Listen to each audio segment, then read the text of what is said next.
Some personality types thrive on drama, thrive on chaos, thrive on getting a reaction or rise out of you. You might even be one of those personalities.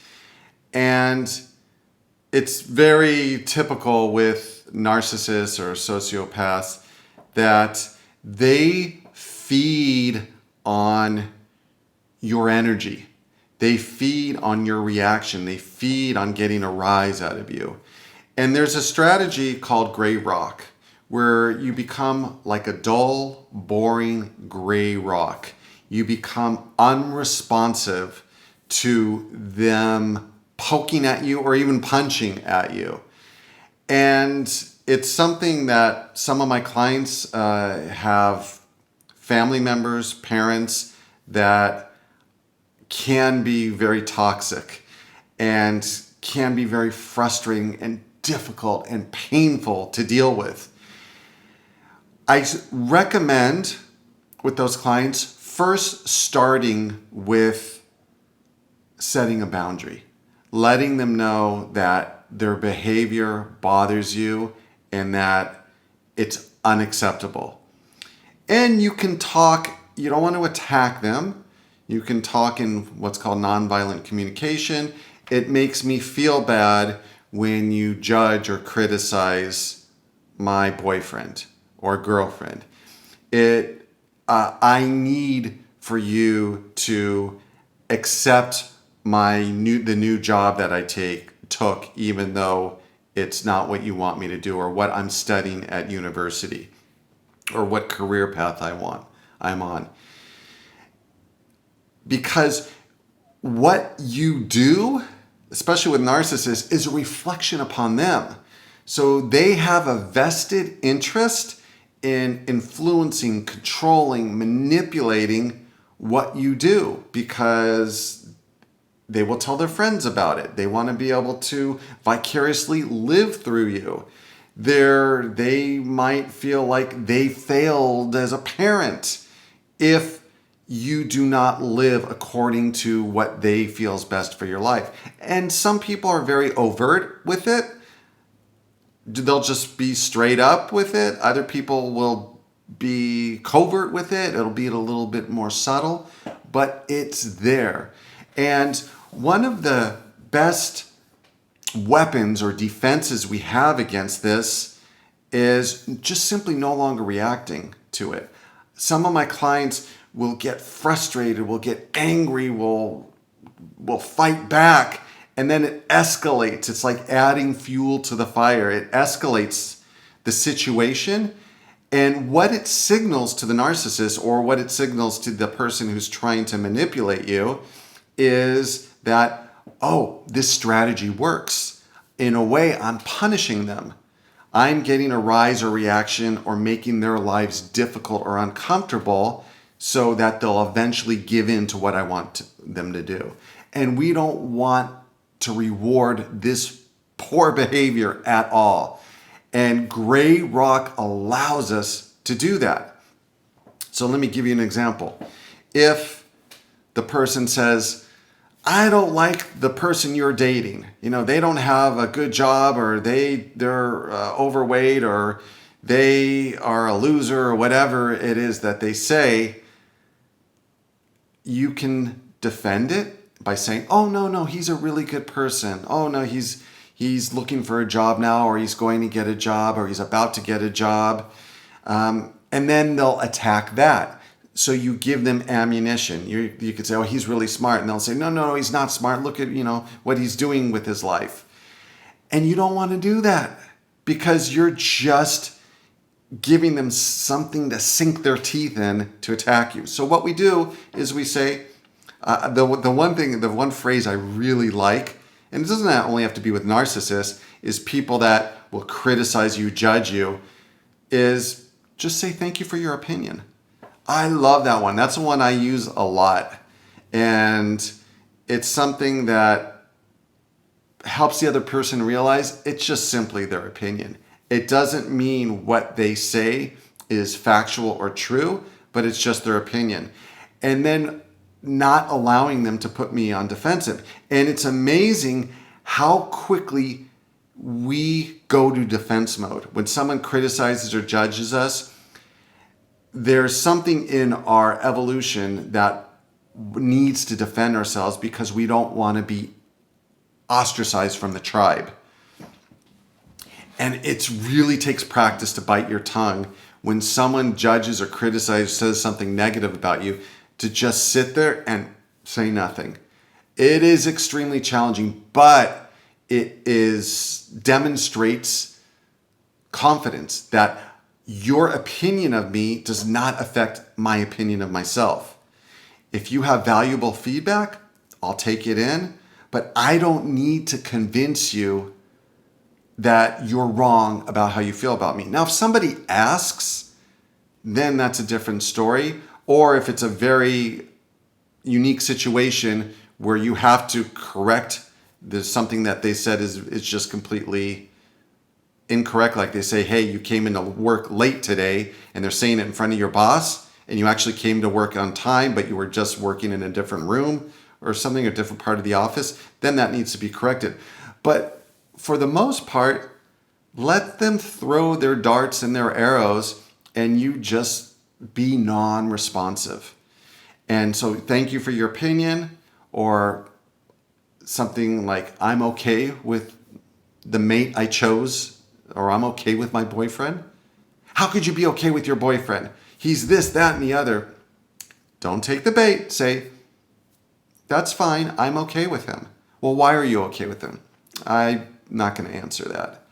Well, why won't you answer that? I'm not going to answer that either. Or you could just, a very effective strategy that some of my clients use is just exit the situation. So when people are like that, very divisive and want to fight with you or want to get a rise out of you, you just extract yourself from the arena. And the thing that these personality types only really understand is consequences. And so, for example, I have a client, and when her mom has a go at her, she just gets up and leaves and says, well, Mom, it was nice, spending time with you, but I'm going to get going now. And her mom goes, no, it's okay. And her mom stops pushing her and pressuring her. And that's really all they understand. They're not usually going to understand the boundaries or you explaining your emotions. You could try that first, and if that doesn't work, you want to go gray rock on them. And just don't give them any type of drama. They thrive on drama. They thrive on chaos. And personalities like this. And when you have no affect, when you are just flat, calm, relaxed, dull, boring, uninteresting, it's like playing dead. They say one of the strategies, I think with the black bear, play dead. Or a grizzly bear, I don't remember which one it was. You're supposed to roll up in a ball and play dead, and you no longer become interesting. And that's what we want to make these people see, is that we're no longer interesting to them, and what their strategies and their tactics no longer going to work on us, because that's what they do. They engage in this dramatic, over-the-top behavior because they've been rewarded by it. It has worked in the past. Not anymore. Not in this house. Game over. It's not going to work with me. And then another thing that you can do with these types of personalities is go what's called LC, is low contact. Because some personality types, they're so chaotic and so toxic and so draining, and you just don't want to be around them. But you have to, because they're your parent or because they're, somebody in your family that you have to see on occasion. You just go low contact and you create that social space and that buffer so you're protected. And some people, some of these narcissists or these personality types are so destructive that you have to go NC, no contact. And you just completely cut the relationship off in a way to protect yourself. And what you'll get is what's called flying monkeys. And there's other flying monkeys. They'll get people within their circle to come, their representatives, and I think it's from the Wizard of Oz, as their representatives to come and attack you. If you cut them off, they'll find other people to represent them. And it could be other family members that will make you feel guilty. How could you do this to your dad? Or how could you do this to your mom? She's your mom or she's your dad. You need to love her and you need to respect her, even though it's sucking the life out of you. And it's just not healthy. And with them, with the flying monkeys, you got to even cut them off or set a really strong boundary for them.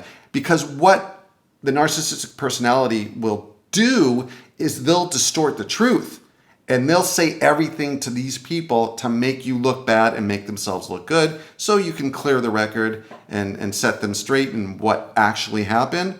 And if they still don't get it, then you can, again, create some social distance. But man, these types of people, we have them in our workplace, we have them in our family. A lot of people get involved in romantic relationships with them.